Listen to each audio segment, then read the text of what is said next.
I'd like to welcome on stage Tawakkol Karman. Hi, how are you? Megan Davis.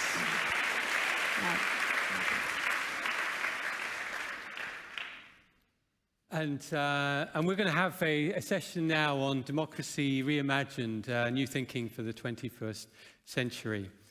And we're open for questions as well. We have a slider where you can go. So are we up now? Yeah. To ask audience questions. So get that on your phone, start putting in some questions, and we'll come to that shortly. So, and thank you both for joining us. And Megan, you're a leading voice in the push for constitutional recognition.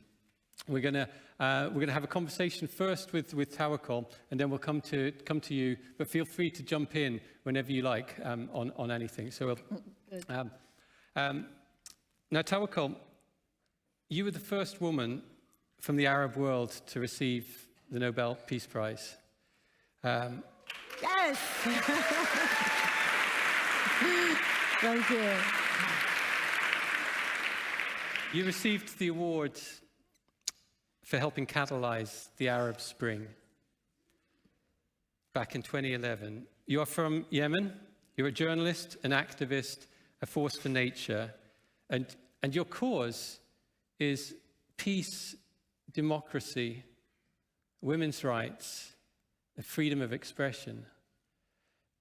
And what you've done is just absolutely incredible. But now we're going to go straight in at the deep end here. Yeah. Because you always said the Arab Spring was the start, not the end of the road to democracy in the Middle East. Yeah. And now, when you look at the Middle East today, and it's hard to even describe the pain that we're all feeling for what is happening there.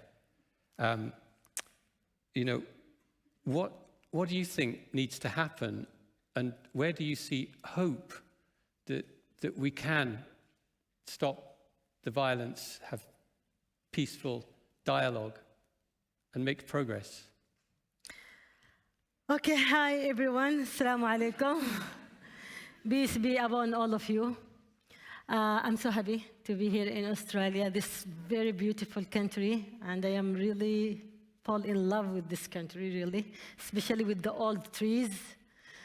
And I will start answering this question as a mother of 4 kids and as a woman, to say that we women and we mothers know how much it's pain when you give birth to a child. So what we are witnessing in Arab Spring countries, it's the same pain of giving birth to a new countries. So this pain, it is a result of our dream, our brave, our courage to demand and to call for freedom, justice, democracy, and rule of law in an absolute dictatorship system in our region. And in Arab Spring countries, we are surrounded by the monarchies and that led the counter-revolution. And other countries, authoritarian, such as Saudi Arabia and Emirates. Saudi Arabia and Emirates. And other authoritarian regime like Iran. So those 3 countries who led the counter-revolution doesn't want democracy in our countries, doesn't want democracy in the region. So they don't want the democracy as a value, because it will be a good example, and they are afraid for the revolution itself.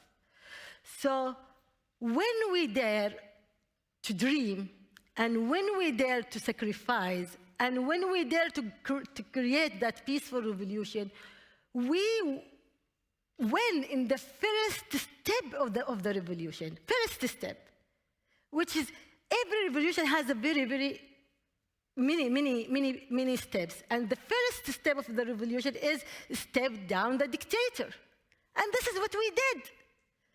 We forced 7 dictators to leave the authority during just less than 12 years. Imagine that. Imagine that. Incredible. Yeah. So we have a very important victory in this step. Now there is the second step, which is an absolute destiny for every revolution around the world. All the history. Every nation, every revolution faced by counter-revolution. So the counter-revolution caused all this chaos. And anyone who really studied the Arab Spring, he will say that during the transitional period, we did a great progress in writing constitutions that guarantees the values and principles that we were talking about, in guaranteeing freedoms to everyone in our countries, in all the Arab Spring countries, and also to guarantee to provide economic stability. It's during 3 to 4 to 5 years of the transitional period. There was mistakes. Absolutely, there was mistakes. But it was just the mistakes of the people in the power committed to during the transitional period. But who did the crime? The failure that you say now, it is not the result of the revolution. It's the result of the counter-revolution who ruled now. The leaders of our countries who are result of military coups or militias or the remain of dictators, they are the ones who wage wars, who make civil wars, who support terrorism, etc., etc. So this pain, it's absolute destiny for any great change. Will we give up? Will we just cry? Will we say this is the ultimate result? No. The result is that we are now still in the revolution. We are still sacrificing for freedom and democracy and justice. And absolutely we will win this battle. Absolutely. We didn't give up and we will not give up. And you from Britain, and you for all the people here in Australia and in West, do you think that you make revolutions or change and democracy come at 1 year? 1 year? And you tell us that in Arab countries, okay, what is democracy? What is democracy? You take decades, 100 years to reach to democracy. And lectured us, where is democracy? You failed. No, we didn't fail. We are there and we will win this battle. And yeah. And in fact, the Nobel Prize in Economics this year went to 3 academics for looking at how the institutions created by Europeans around the world in the colonial, in the colonies, how those institutions are affecting the possibility for success and failure today. It's long-lasting. It goes on for centuries. The impact of these institutions that have been put in place. I absolutely agree. I absolutely agree. Do you know the dictators itself in our region and in all Africa and in Latin America and is the result of the colonial system. Is the result of them. When they left, when they didn't think that this country belonged to them, they make the heritage is with the collapsed institutions. And this is one of the reasons why you see Africa is a country that suffers from poverty and tyrannies. And in Latin America, people suffer from tyrannies. And here in Australia, for example, it's one of the strong nations that has that heritage, the stable institutions. Why? Because those colonials say so to Australia as their own country. They settle here as their own country. So when they left it, they left their own country. They didn't left the other countries. So it's yes, we are suffering from Western betrayal, Western colonial, and from the authoritarian regimes. But again, people around the world give up from all this mess. So we are, And because of that, now you see a lot of people in Africa, and this is a very big dilemma, making, there's military coup inside Africa now, starting with the Congo and other countries.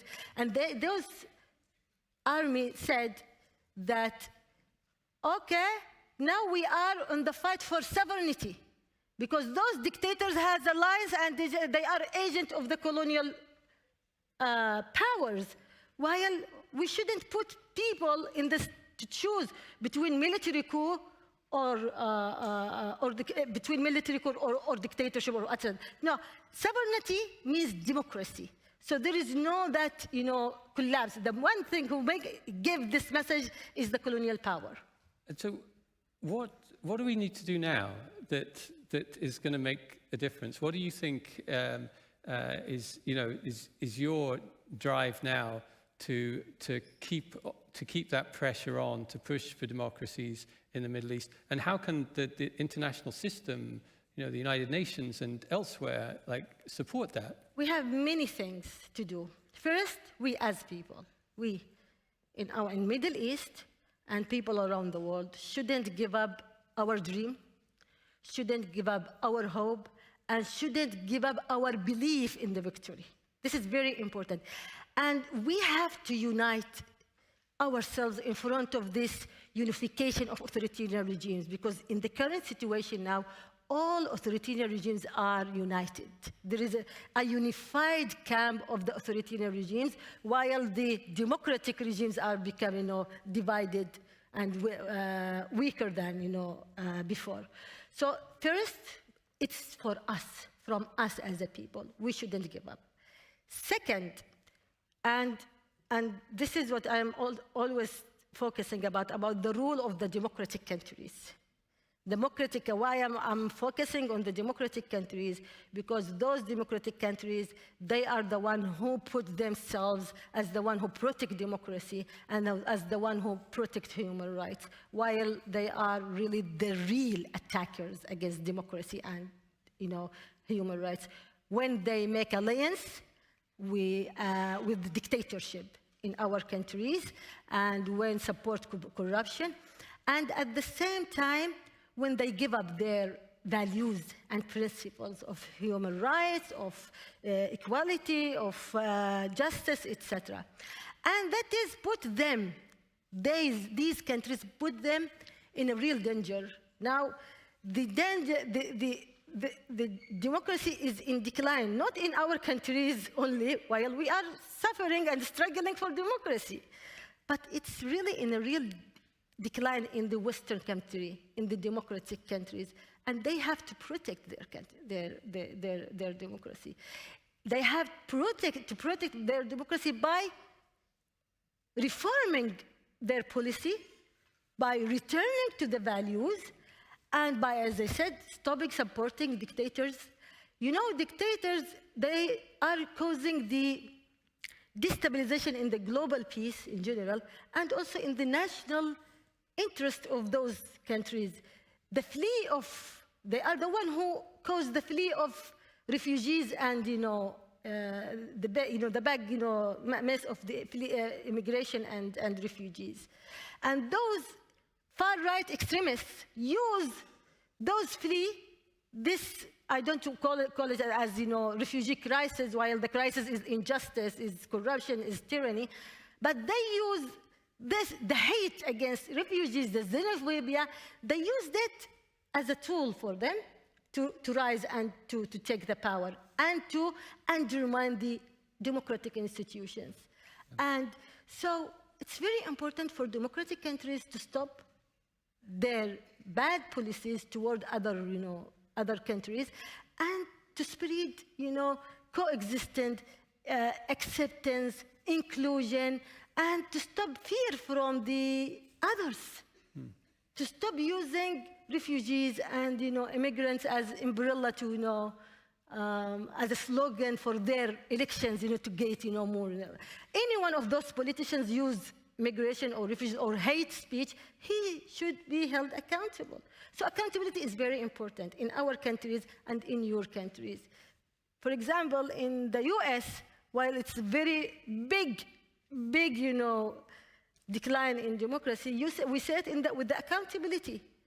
A president like Trump, who is accused by, corruption, by sexual harassment, by etc., by attacking the capital, until now he couldn't have any kind of accountability. Yeah. And George Bush, the one who invaded Iraq under a very biggest disinformation in the world that Iraq has chemical weapons, until now there is no accountability, while he admits that they were lying.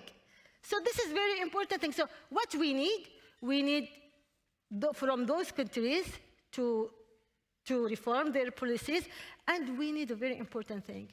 We need the reforms in the United Nations and Security Council. Yeah.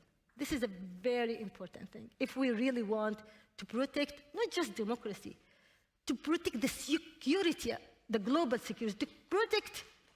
Yeah, absolutely.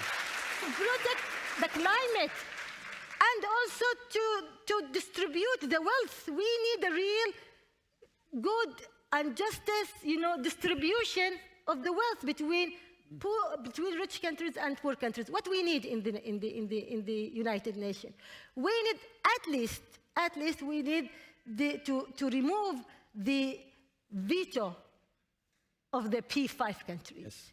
This veto, they used it to collapse nations. They used it just for the interest of these P5 countries. Now the genocide in Gaza, if there is a real just international system, this genocide will be stopped. Yes. Or before the genocide in Rohingya, etc., etc. So this is what we need if we really want to protect democracy and global peace. Yes. And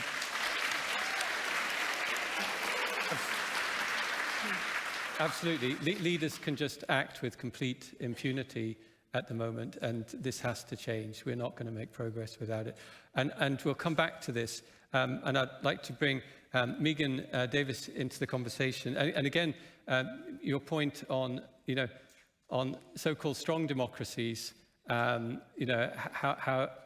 they're working, how they can be improved. Democracy is not an end point, it's always a work in progress. But you're a leading voice in the push for constitutional recognition of indigenous Australians and have played a crucial role in shaping the national conversation on this issue.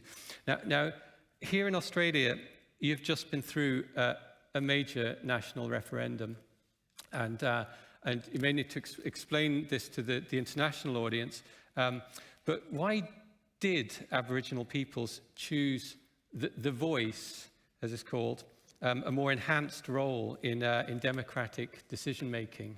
Yeah, so for your international audience, from about 2010 till last year, there was quite a lengthy process of what we call constitutional recognition, so seeking to recognise First Nations people in the Australian Constitution. That was important because the Australian Constitution, from its kind of enactment in 1901, excluded Aboriginal people from the constitutional order. It was corrected in 1967 at a referendum, but that referendum kind of reversed the exclusion, but it didn't empower Aboriginal people or recognise them in any particular way. And so there was multi-party support among the political parties in our democracy for the recognition of First Nations people. And in 2010, they sought to set up a process, and that process, there were multiple processes, I think something like 8 processes and 10 or 11 reports over a decade, quite a lot of public policy work to get the nation to constitutional recognition. So that's the kind of backdrop to, the referendum last year, 12 years of work. And your question is, why did Aboriginal people seek a voice? So when the nation or the leaders came to First Nations people in 2010, 2011 and said, we want to recognise First Nations in the Constitution, what does that recognition look like? The first process didn't actually go out and talk to Aboriginal communities and ask them what they wanted as a form of recognition. And so about 5 years later, another process was set up to go out and ask people what they wanted. And that was the process I was involved in, which was a deliberative democratic process that ran a series of dialogues across the country, engaging a selection of representatives from different regions in a conversation about constitutional recognition.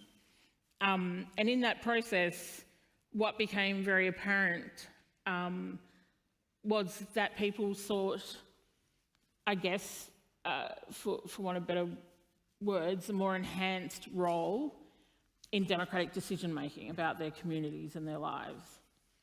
And that's where the voice effectively came from. I mean, it's not new, novel or original.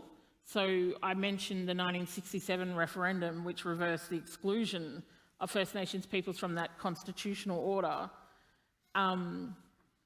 Since 1967, governments have always set up some sort of mechanism because they knew, and when I say governments, I should say the federal constitution, the federal Commonwealth government, has always set up some sort of mechanism so that they could get the opinion of First Nations people on laws and policies since that time. And this particular process and the advocacy for the voice was something where First Nations people said, look, we think our voice in Australian democracy is really important. We're obviously a very small number in a very large population, and for many parts of our population, very vulnerable communities as well. And so we would like some space in the Constitution to say, actually, when laws and policies are made about your life, we will ask you what you think, which was effectively what the voice was. You know, there are some, not all, who were surprised that it wasn't something like a treaty agreement. You hear a lot of people talk about treaty. But treaty was not ranked as highly as this. I think that's probably because the people who participated in the dialogues came from communities where their lives are just so incredibly subjugated by bureaucracy and the decisions that are made about their lives and the autonomy that they have to make decisions about community resources, where those resources go and how to address and solve the problems that are endemic in their communities. Those decisions aren't generally made by them. And that was at the core, I think, of the voice. It was First Nations people saying, actually, we want a permanent and durable role in democratic decision-making in the Australian system. And, but the answer from the Australian people was no. And then how are you feeling now about that process and the role of, you know, people talk a lot about deliberative processes and citizens' assemblies and these other ideas to bring them into democracy and obviously referenda as well, you know, combined. How do you think about these processes now? What's your reflection on the result, which is, you know, clearly very disappointing? So my view on the process that led to First Nations people choosing a voice is that the process was a really exemplary process based on a lot of work and research around what deliberative democratic processes had worked in other parts of the world, including in Australia. And what we wanted to do in that process was allow, so we'd just gone through about 5 years of the Commonwealth just asking experts what they wanted in terms of recognition and not communities. And what we wanted to do, given that the Constitution had such a negative impact upon our mob people for so long, we wanted to design a process that allowed people to feel like they were in control, that it wasn't top down, but it was bottom up.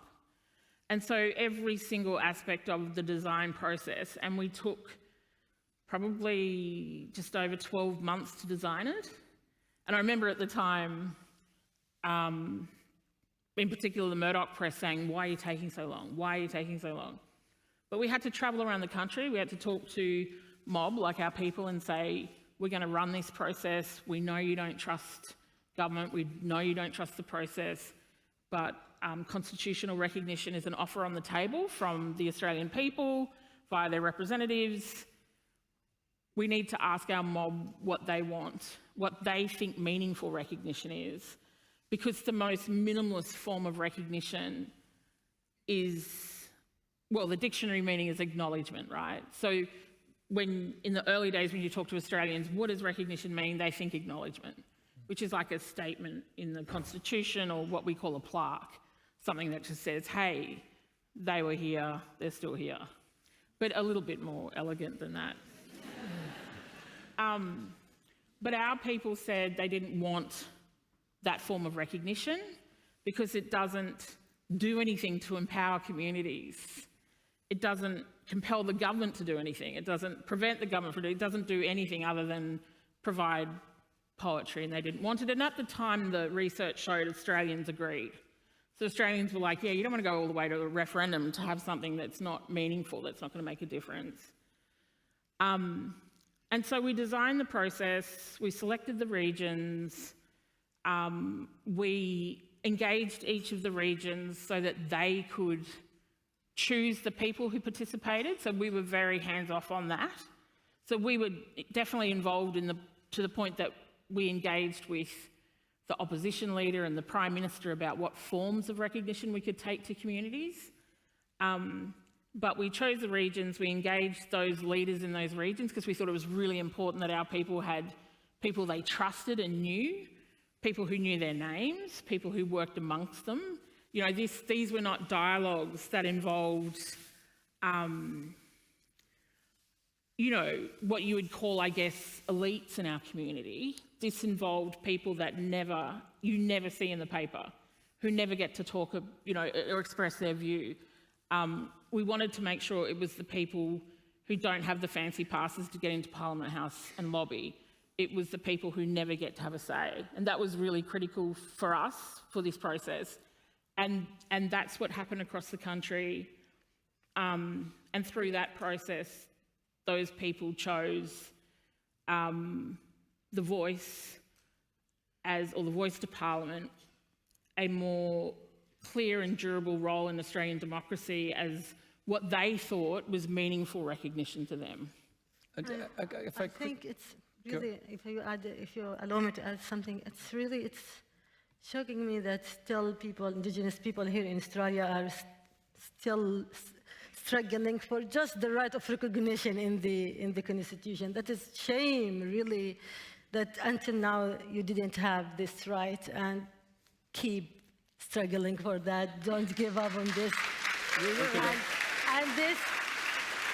And this remind me also how the indigenous people, you know, really, really suffer from governments in general and from the multinational corporation.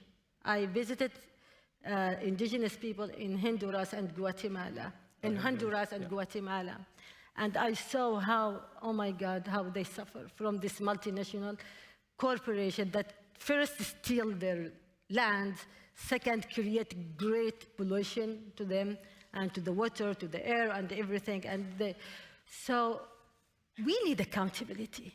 We need I think the most important solution that we need in this world is accountability.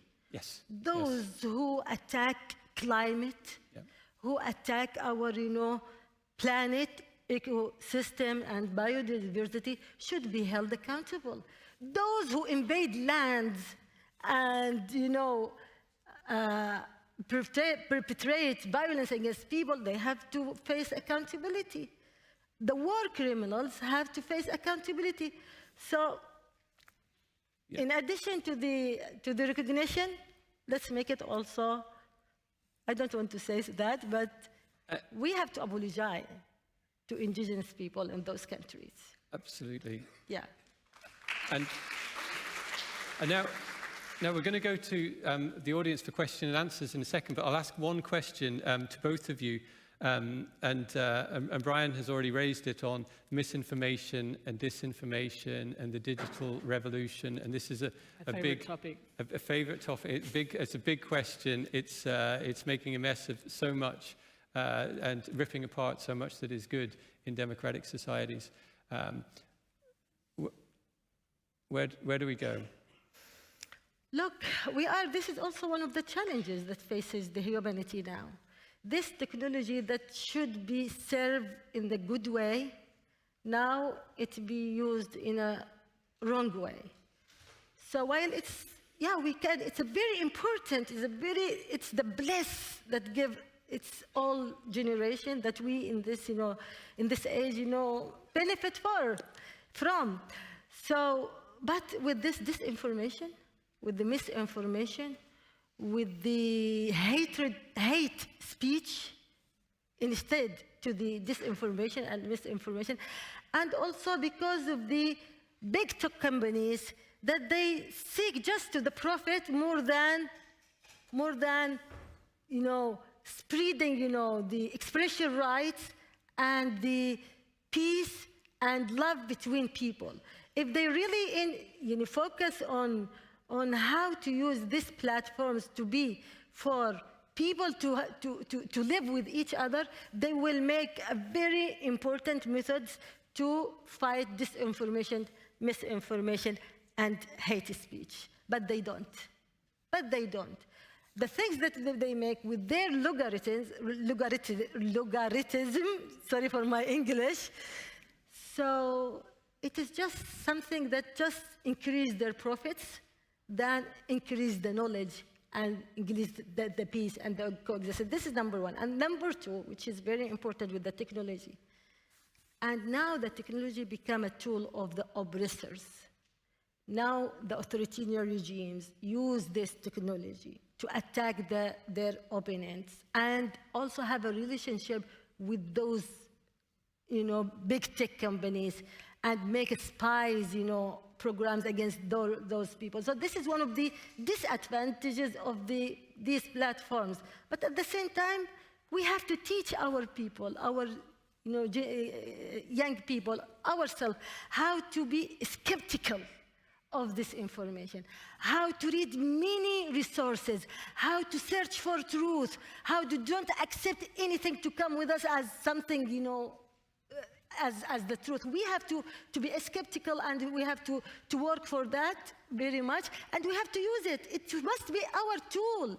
Let it to be our tool for spreading peace, for fighting corruption, for defending on human rights, for fighting climate change, for our issues, not only the tool of the authoritarian regimes or the oppressors. Absolutely. Yeah. Oh, where do you start? I think you're right. Social media is such an important tool. Yeah. Just the fact that you can, go on and tell a journalist what a terrible article they've written and how it's not factual. You never had that in the old days, right? You've got that ability to advocate for that, and other people see it, and it has a huge impact on how people read things and read policy and understand the world. But obviously it has taken a more sinister turn in terms of misinformation, disinformation. I think for our referendum, I was really gobsmacked by just how much the media was a conduit of the misinformation that the No campaign for the referendum was able to execute, and how little Australians were able to seek out information that would, provide a more factual, balanced approach. For our referendum, there were some major narratives and messages that still the Australian people haven't been corrected yet. Things like that a majority of Aboriginal people didn't support it, which was not true. And our research pre-referendum had stood up in the post-referendum environment. Something like over 80% of Aboriginal and Torres Strait Islander people supported the voice. In territories like the Northern Territory, I think it was something like 19 of the 20 ballot boxes all voted yes. It was something our people supported. things like it would disrupt our democracy. I mean, I remember very early on, before the referendum even started, the No campaign started just pushing, they set up on Facebook a referendum news site that people used as the legitimate news source, not knowing who it came from. And they just started churning out material saying the referendum was divisive. And before it was even called, media was saying, so, you know, how do you feel that it's so divisive? And I'm like, it hasn't even started. You know, the opposition leader attacked the integrity of our electoral commission, which is one of the best, if not the best in the world. It never stops the misinformation. I mean, I think one of the reasons it lost probably is because of the lack of bipartisan support, but that doesn't explain it entirely. Misinformation had a huge impact on this referendum, and there were no experts, no lobbyists, no one within the system who was in that space with us could provide us with any information on how to combat it or how to deal with it themselves. We tried to get some regulation brought in to you know, for example, the referendum pamphlet, we asked the government to allow it to be fact-checked so that the No case couldn't just send out lies to every single Australian letterbox. They didn't, they wouldn't. But they're regulating for their own, they're going to regulate for their own election, and the Queensland government's regulated for their own election. So we suffered that, but the regulation is going to kick in now because they don't want it to impact their own electoral fortunes. Let me jump in the regulation, because this is a very important. Quickly, yeah, and very then we'll go quickly, to very questions. quickly. I absolutely. I have very big talk, very big opposition about the disinformation, what is happening now in the social media platforms. But it's very important when we talk about disinformation and misinformation and regulation to be careful, because now they use these regulation to limit the expression rights. Now there is a deterioration in this field. So governments, including Europe, do something, some regulated, some laws that really will lead to the attacking the expression rights under the umbrella of disinformation, fighting disinformation and misinformation. And we see that in India. Yep. Now they have, and we have a lot of examples on that. So we have to be careful when we talk about regulations, that we don't want these regulations to be the tool of governments of practicing censorship, very strong censorship on the expression rights. Fighting disinformation and misinformation and hate speech is something else than putting limit and, I don't think, I mean, for us, we're not talking rights. about censorship, we're talking about fact-checking. Yeah. Yes, that's... So if we move to questions. Thank you.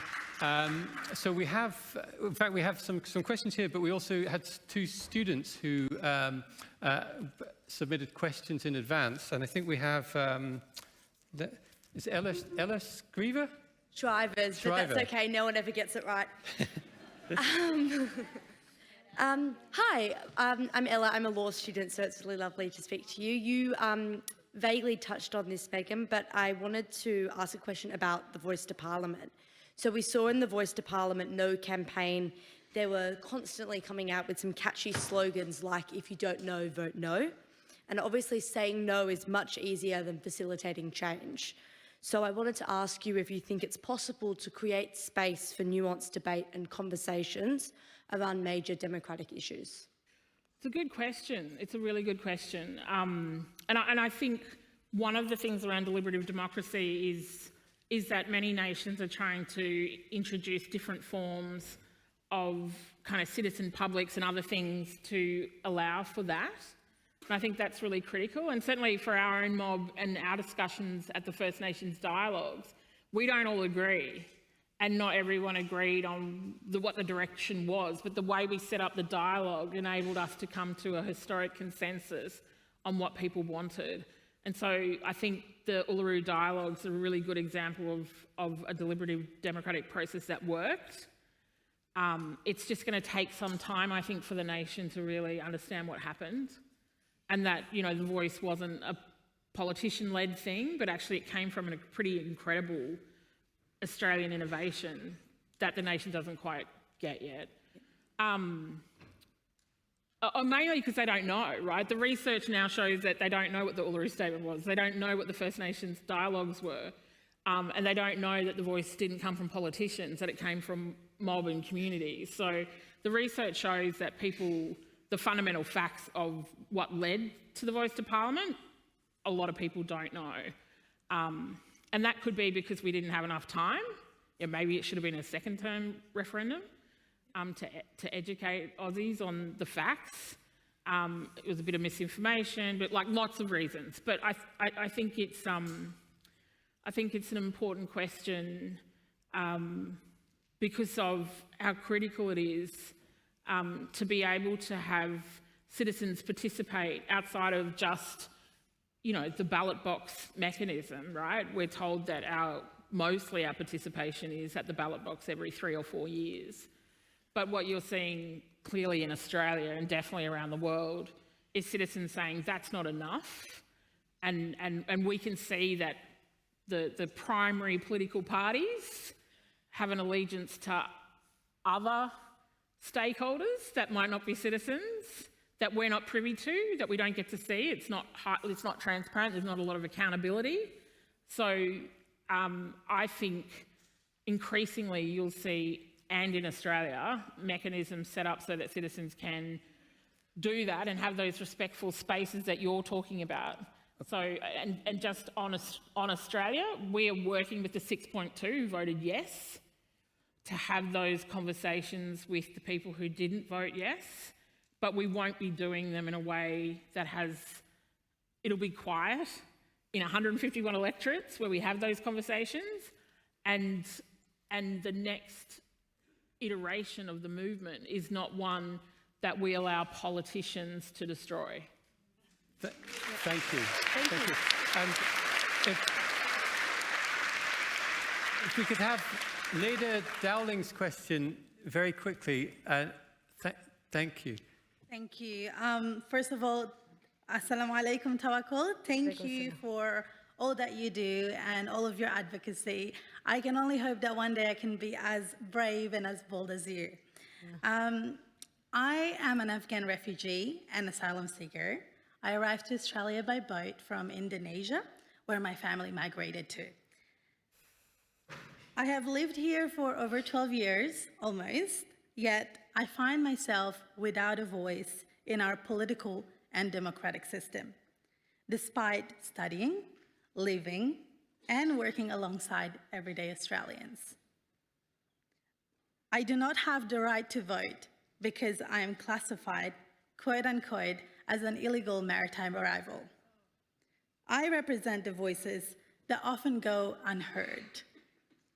My question to you is, how can we create or improve our democratic system to include more voices and also rebuild trust in democracy?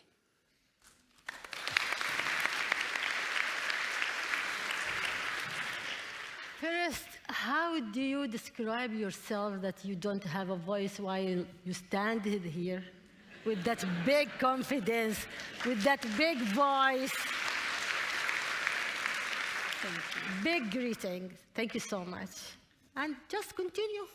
This is continue raising your voice, be brave, and really, the democratic countries really need great reforms. I don't talk about authoritarian regimes because I am in a very direct battle with them. Starting from Putin until the smallest dictator in the world.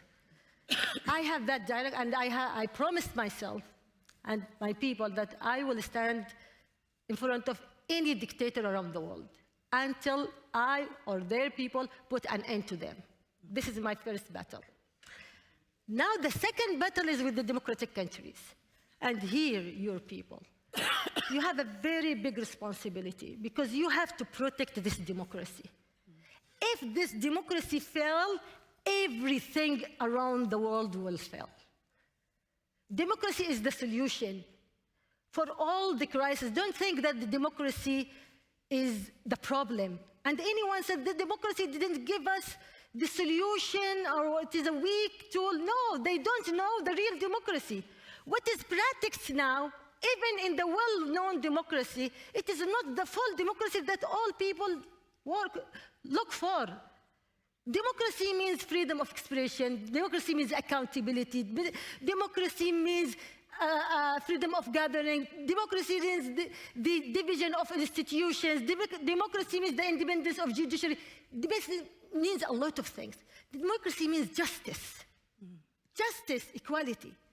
And now this deterioration in the democratic camps because they give up. They give up their values and demands. So don't think that if you silence, that you give a benefit for you or your family. No, you are participating in destroying this very important thing that will save the world. So it's very important for all of us and everyone here. You have to take this responsibility. Don't allow people to how can I say it بالإنجليش بعربي بالإنجليش يكفروا بالديمقراطية.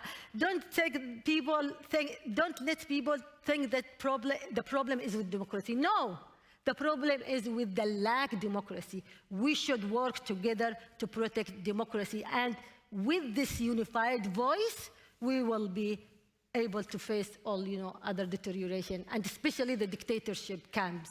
Ladies and gentlemen, Tawakkol Karman, Megan Davis. Thank you, thank you. Thank you so much. Thank you.